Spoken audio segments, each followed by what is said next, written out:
Buen día, estimados alumnos. Comenzamos con la clase de repaso. Vamos a hacer un podcast porque básicamente la historia, para ser entendida, tiene que ser con cierto estilo narrativo. Y vamos a comenzar con la primera línea de tiempo. En la primera línea de tiempo podemos ver de que existe un patrón que es común a todos los colectivos humanos, que en sus primeras formas de organización, la organización de tipo tribal, empiezan a aparecer de manera natural episodios o momentos o el desarrollo de una medicina mágica espiritual, donde se atribuye la enfermedad a los espíritus. Con el desarrollo de estas formas primitivas de organización de los humanos, empieza a aparecer algo que no deja de ser no científico, pero que tiene como algunas particularidades que la hacen más compleja, que sería la medicina arcaica. Dentro de esta medicina arcaica podemos encontrar, por ejemplo, la medicina de pueblos muy desarrollados, como el de la civilización inca, la civilización en la India con la medicina ayurvédica, o en la China con la medicina tradicional china. Pero en el mundo occidental, fundamentalmente, empieza a aparecer 5 siglos antes del nacimiento de Cristo una medicina que se basaba en la observación y en el conocimiento. Las respuestas que se daban tenían que ver con la observación y con la concepción que se tenía de los fenómenos que se observaban, y con eso empieza a aparecer un tipo de medicina que se llama empírico-racional, que podríamos decir que es el inicio de la medicina científica. A partir de ahí empieza toda una evolución que va de la mano de las distintas corrientes hegemónicas en la historia del mundo occidental: la medicina greco-romana, la medicina en la Edad Media, la medicina del Renacimiento, durante la Revolución Científica y después en la Revolución Industrial, que sería un capítulo que vamos a ver después, donde siempre hubo como una carrera ascendente a formas más evolucionadas de este empirismo y este racionalismo, salvo en la Edad Media, que hubo un notorio retroceso.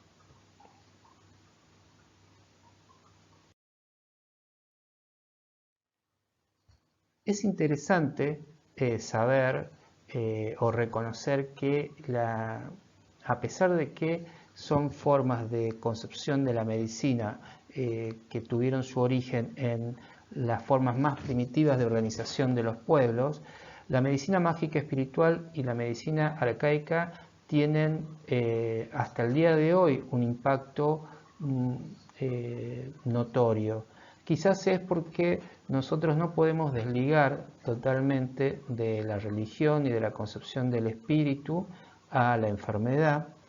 y por eso vemos de que existe una medicina chamánica que se utiliza actualmente de manera paralela a la medicina racional empírica, inclusive hasta ahora, de mano de curanderos, chamanes, etc. Y en cuanto a la medicina arcaica, podemos ver de que en las dos primeras formas de organización de esta medicina, que combinaba la religión, el espíritu, la religión, la magia y el empirismo, como por ejemplo en el Antiguo Egipto y en la Mesopotamia, siguen teniendo influencia hasta el momento. Por ejemplo, en el Antiguo Egipto apareció una persona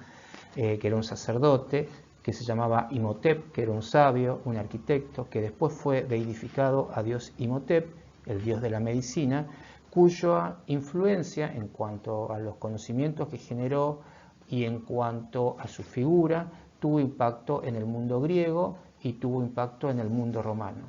Este impacto no es un impacto menor, ya que, por ejemplo, en el juramento hipocrático que hacemos los médicos al recibirnos, se jura por el dios Esculapio o Asclepio, que es la reinvención del dios Imhotep en los códigos griegos y romanos, ¿está? Y también los hospitales, las primeras formas de hospitales fueron los templos que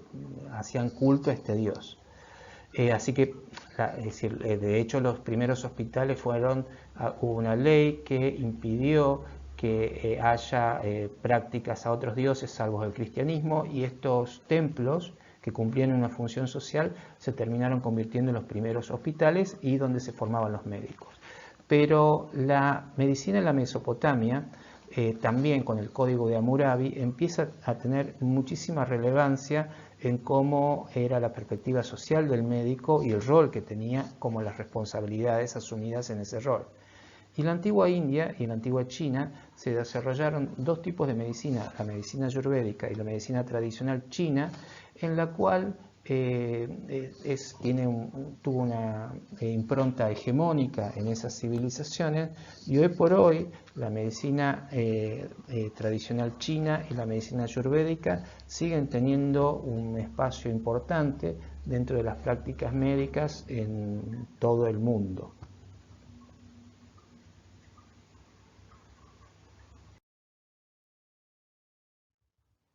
Pero la medicina científica, es decir, la empírica racional, que es el tipo de medicina por el cual nosotros nos formamos, básicamente tiene su comienzo en la Grecia antigua. En el mundo helenístico, si bien hubo personalidades que practicaban esta medicina empírico-racional, la escuela de Kos con Hipócrates y la colección hipocrática fue la que terminó brindando los fundamentos de una forma de ver la enfermedad y de responder a ella que sigue teniendo vigencia hasta el mundo actual. La colección hipocrática, que no es toda autoría de Hipócrates, sino es un conjunto de escritos, algunos de Hipócrates, algunos de sus discípulos o algunos otros del mundo helenístico de la escuela de Kos, que era donde se formaba medicina desde vendría a ser siguiendo el legado de Hipócrates, pero también de otros lugares. Pero esta colección hipocrática, que se la denominó así por la recolección que hizo la Biblioteca Alejandrina de todos estos escritos, tuvo una enorme influencia en el desarrollo de las civilizaciones que dieron germen al mundo occidental tal cual lo conocemos. Es por ello que la medicina greco-romana se vale de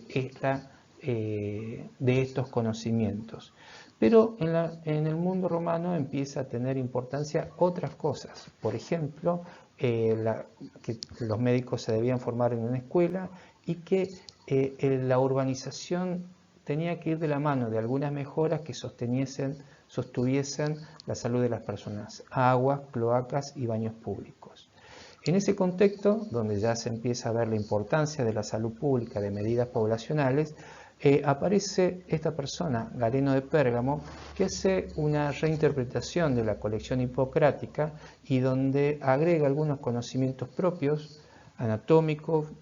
fisiológicos y filosóficos, y esa medicina galénica es la que dominó la escena en el mundo occidental hasta bien entrado el siglo de las luces. Esa medicina galénica tenía algunas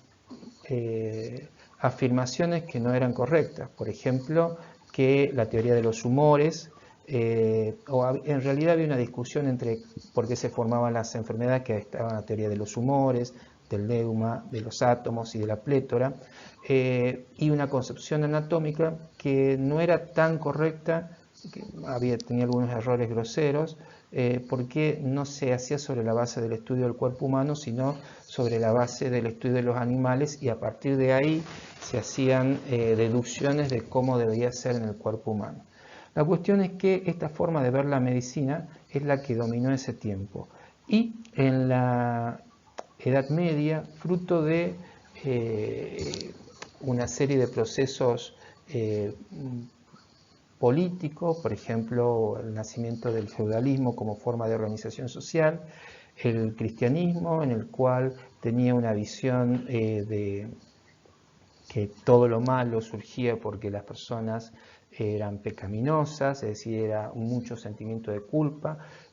Hubo una especie de oscurantismo durante el cual el crecimiento de la medicina se restringió a templos y algunos lugares muy seleccionados, y podemos decir que inclusive hubo un retroceso en el conocimiento. Eso en el mundo occidental, pero en el mundo arábico se empezó a desarrollar una evolución que enriqueció la medicina y a través de esa confluencia del mundo arábico, de la medicina galénica y de otras civilizaciones, se crea lo que sería la Escuela de Salerno, que inicia el nuevo capítulo de lo que sería cómo se forman los médicos y la salud pública. En ese tiempo había personas que ustedes lo van a reconocer porque hay muchos lugares que llevan su nombre, como Avicena y como Maimónides, y básicamente esa forma de enseñar la medicina, de prepararse en una escuela, con la confluencia de distintos modelos de conocimiento, abre un nuevo capítulo.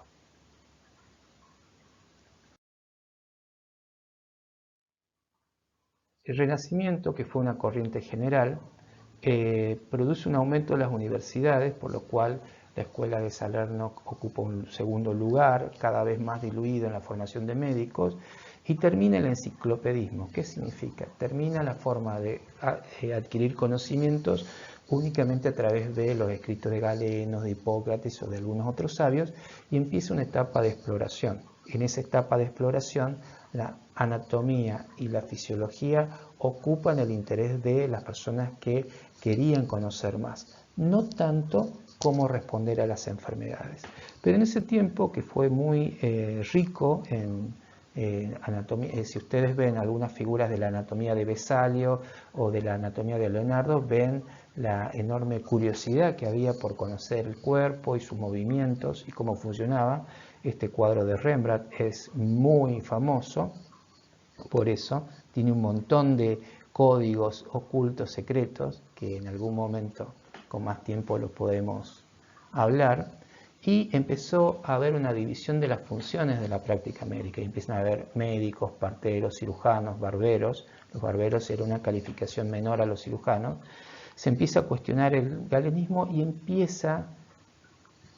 la fisiología moderna, con Harvey, que descubre la circulación sanguínea, por dónde iba la sangre, algo que había un concepto errado hasta ese momento. Pero más allá de eso, no era un momento donde se quería descubrir, lo que se quería era ver. Y es por ello quizás de que, si bien en la ciencia el siglo XVII fue determinante para el método científico, con la aparición de los escritos de Descartes, el discurso del método, y Newton con sus descubrimientos en base a este método, no se adhirió la medicina primariamente en este momento a esa corriente, pero sí se produjo las bases para que apareciesen los tres elementos básicos de la medicina y la salud pública: la clínica, la bioestadística y la medicina social.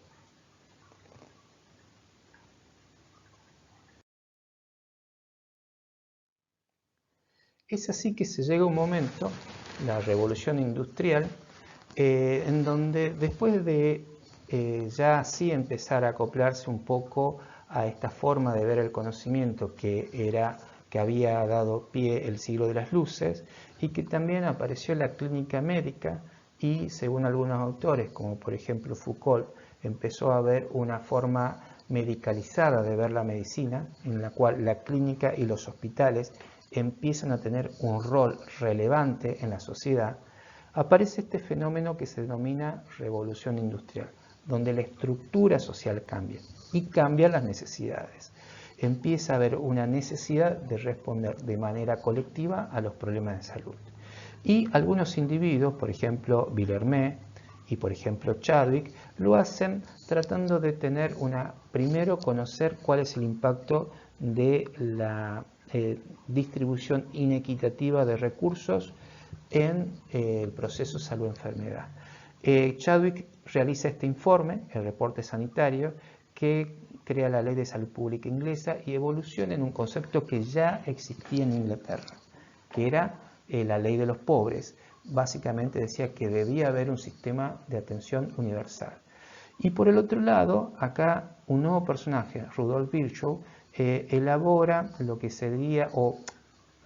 da una impronta más intensa a lo que se denomina la medicina social.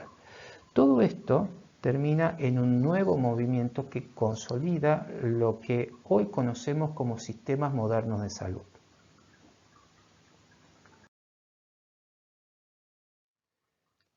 Lo que hizo Chadwick, lo que hizo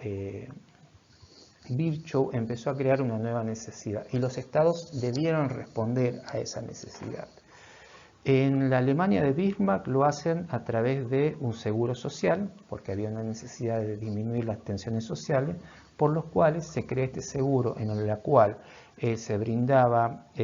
un seguro para enfermedad, para la vejez y los accidentes, donde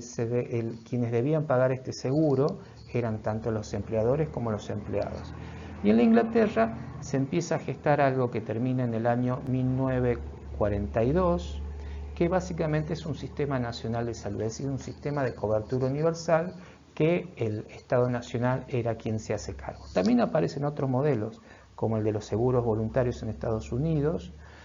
o los sistemas nacionales de salud, pero básicamente podemos decir que en ese momento, mediados del siglo XIX, principios del siglo XX, se gestan los sistemas modernos de salud.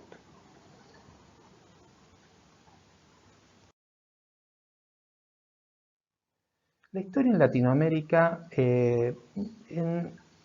después de la Revolución Industrial, tuvo algún paralelismo con la de los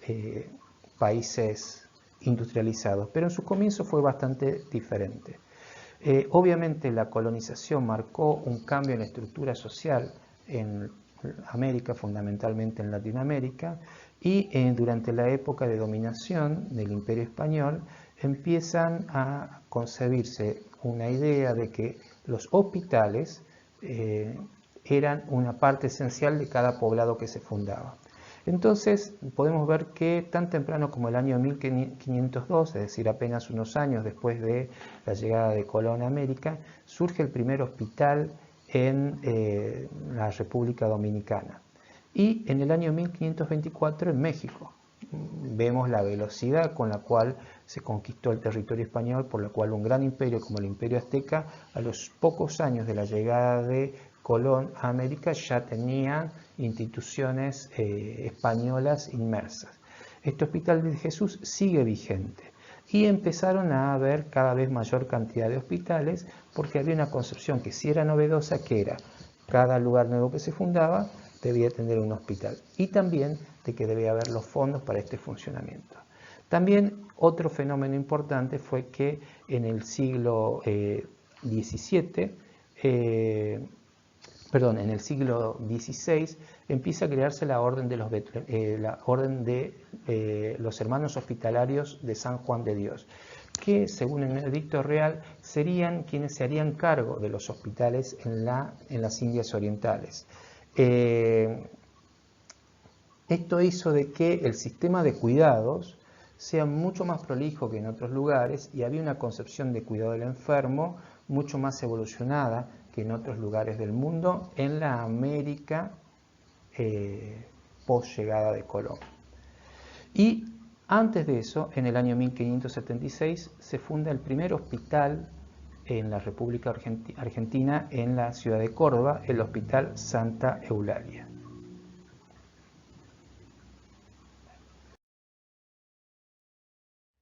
Y en Argentina podemos decir de que hubo muchos altibajos en la conformación del sistema público de salud.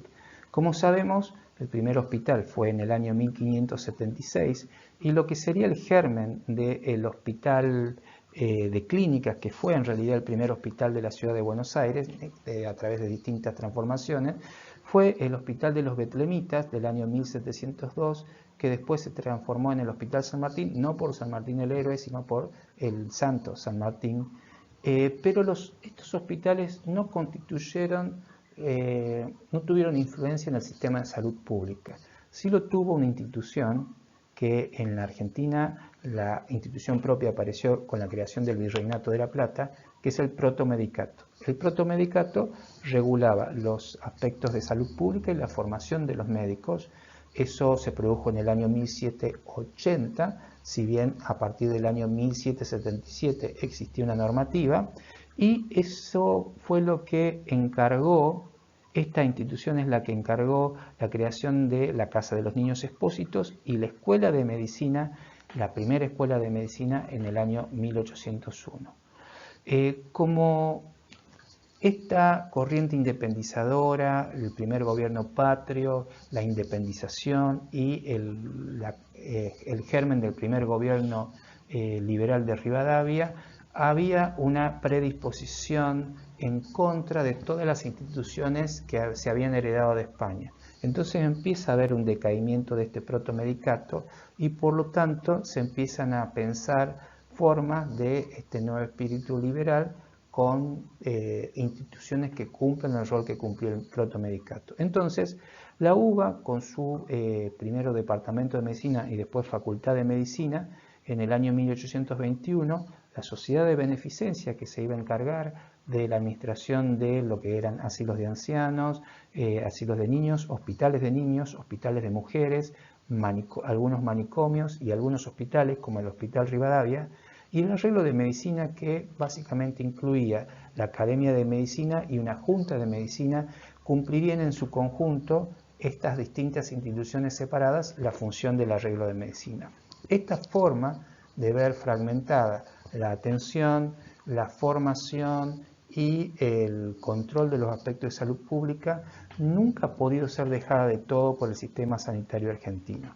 A partir de ese momento, de 1822 en adelante, realmente nunca se pudo concretar, a pesar de que después del año 1852 hubo un Consejo Nacional de Higiene, hubo un Departamento Nacional de Higiene, hubo una serie de instituciones que se abocaban a esto, nunca pudo realmente integrarse las distintas funciones que abarcaban el cuidado de la salud desde una perspectiva colectiva de las personas. Quizás por eso, en el año 1842 y en el año 1844, y después sucesivamente en los años siguientes, las distintas comunidades, en este caso comunidades extranjeras, franceses, británicos, pero después alemanes, italianos, españoles, tenían sus propios hospitales para proteger a su propio, tenían un sistema propio de cuidados a sus miembros, pero también esto había en los distintos gremios submutuales un espíritu similar, la fraternidad, que era el gremio ferroviario, uno de los más antiguos y el más importante también empezó a tener una mutual que cuidaba algunos aspectos sociales de su población, y eso hizo de que esta fragmentación fuera aún mayor.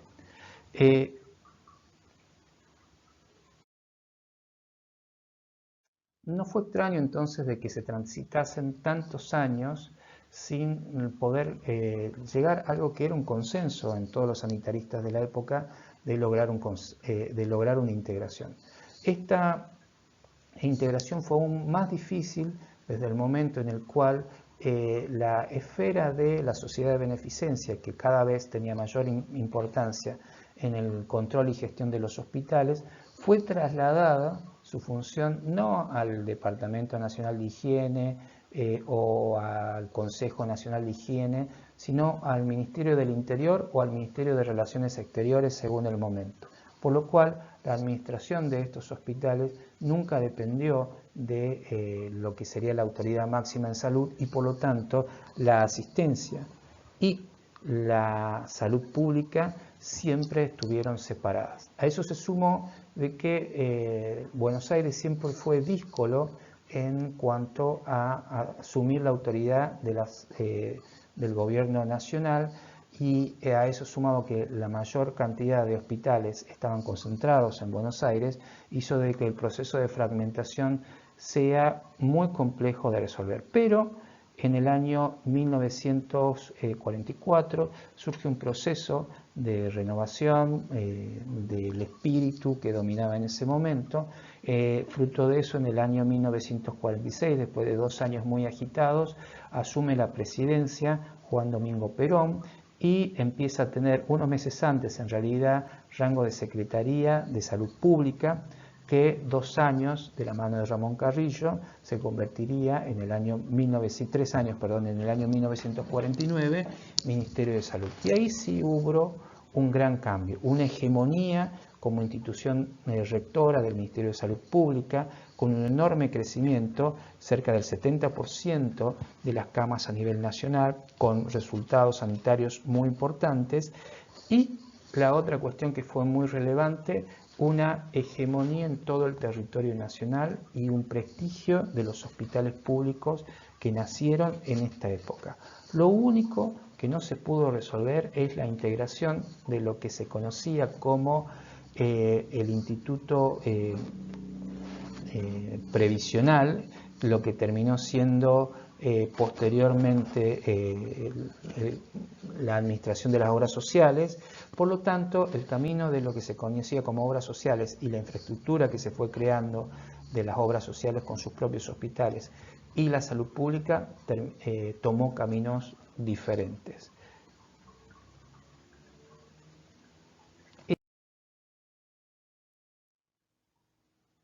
Ese capítulo, el de la conformación del sistema de salud que tal cual lo conocemos, no finaliza, pero básicamente se estructura alrededor de la aparición de 2 leyes, la Ley de Hospitales AMIC y la Ley 18610. Esas 2 leyes, pero fundamentalmente esta, la Ley 18610, es la que terminan definiendo la estructura actual del sistema de salud. El sector de obras sociales, el sector privado, el sector público, 24 jurisdicciones, diferentes redes prestacionales y diferentes fuentes de financiamiento. La Argentina hasta el momento no ha podido salir de este proceso de fragmentación y todavía estamos buscando una manera de que se pueda brindar de manera universal una serie de prestaciones esenciales a todos los ciudadanos de la República Argentina. Bueno, con esto terminamos, tienen mucho para leer, les agradezco la atención, es una clase larga, así que bueno, los dejamos y repasamos esto después durante la clase presencial por Jitsi que vamos a hacer dentro de 2 semanas. Les mando un abrazo enorme.